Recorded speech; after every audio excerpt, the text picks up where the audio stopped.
Suppose the water all over town was suddenly cut off.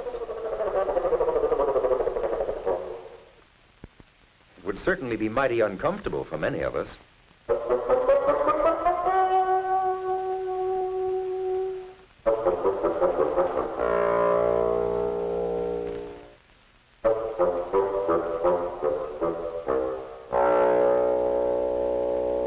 What's more, we'd have a real problem in getting safe water to drink.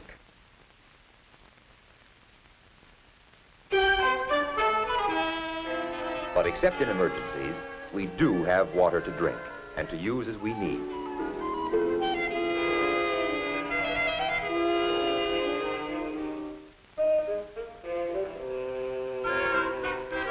All the water for our daily needs comes from a waterworks. Let's go along on a visit to the waterworks and see what goes on. Mr. Burke, the superintendent, likes to have visitors come to his plant. His plant gets its water from a lake, and that's where our visit starts. We're lucky. We have this big lake to supply our water. We run long pipes way out into the lake. What about towns that aren't on a lake? Well, every town must make use of the best water supply available. Some towns dig deep wells. And these very deep wells are called artesian wells.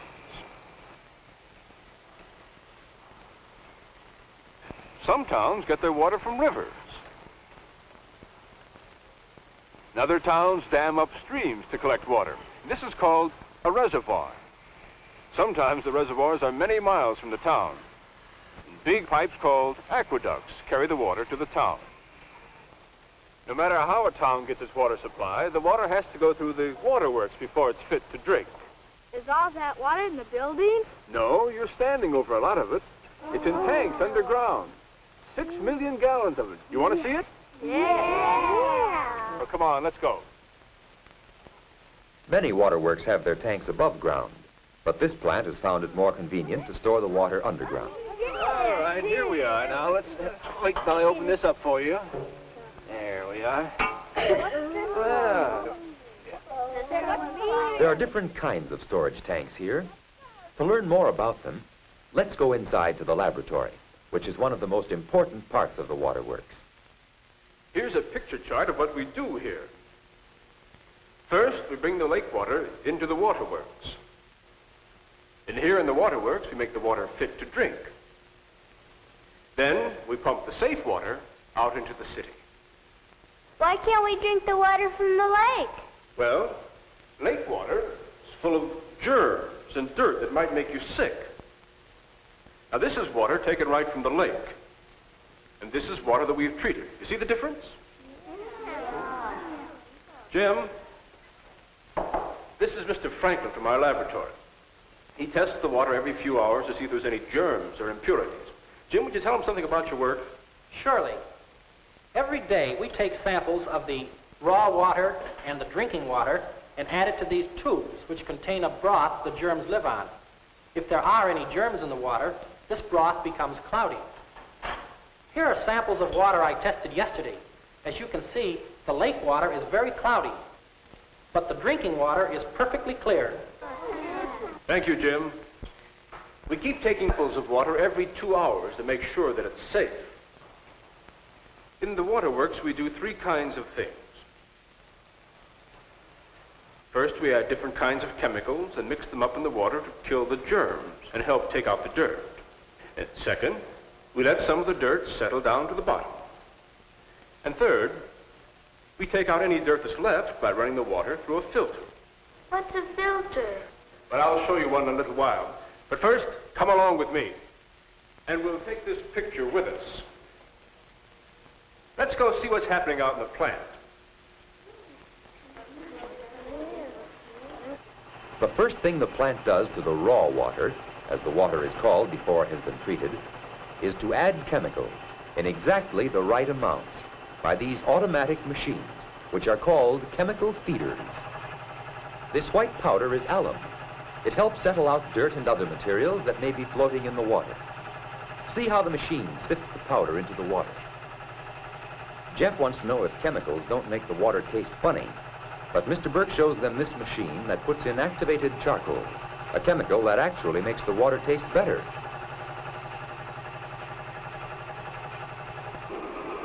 In a room above the chemical feeders, a worker refills the machines with bags of chemicals. He wears a mask to keep from breathing the dust. These chemicals go into so much water that there's only a tiny bit in each gallon. Each feeder has a horn and a red light as a danger signal. This signal means that the feeder needs adjusting. This yellow liquid inside the glass is chlorine, which is carefully fed into the water through this machine. Mr. Burke explains that chlorine kills whatever germs may be in the water. But Lucille doesn't see any water. She wants to know where it is.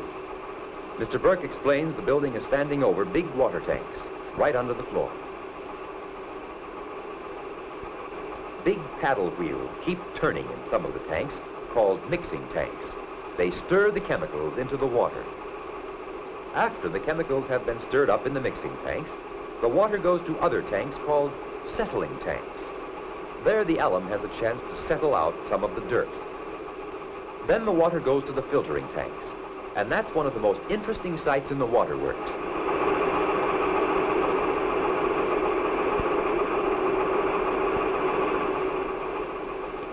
Mr. Burke explains that in this plant, the filtering tanks are in a separate building called the filtering plant. Each filtering tank has been built in a special way.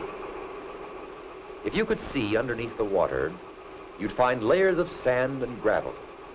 The water slowly drips through, and the sand and gravel catch the dirt and other material so that the water comes out past these tile blocks crystal clear. And that's the answer to Bob's question about filters. The filters are kept clean by washing them. Does that sound odd? Well, this is how it's done. First, the tank is opened so that all the water already in it is slowly drained out.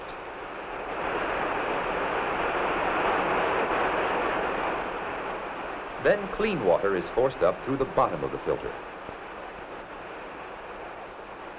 It takes up to the surface the material that's been caught in the filter.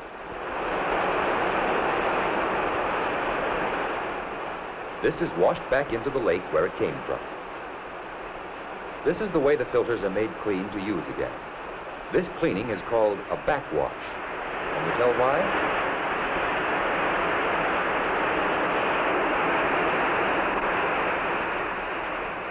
The last job that the Waterworks does in the plant is to pump the clean, safe water out to the town. Huge electric pumps do this.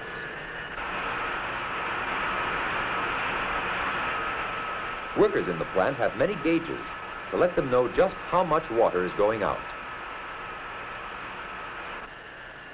Big gasoline motors can take over if an electric motor should break down.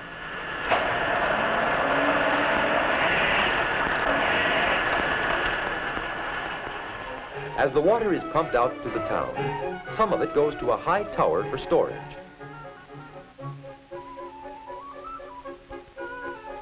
The water goes to the tower and to other places where it is needed through large underground pipes called mains. From these mains, the water goes in small underground pipes to houses and to all the places where water is used.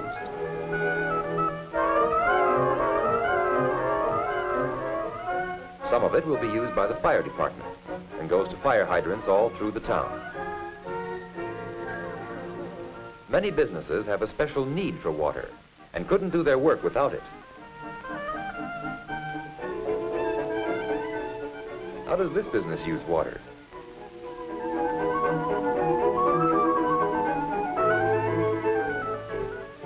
And this big street sweeper gets its water from the fire hydrants. But however water is used in this town, it is all clean and safe because it comes from the Waterworks. Thanks for showing us around. Thank you. Goodbye. Bye. Bye. Gee, I'm thirsty. Well, let's get some water right from the Waterworks. I'm in. Me too. I'm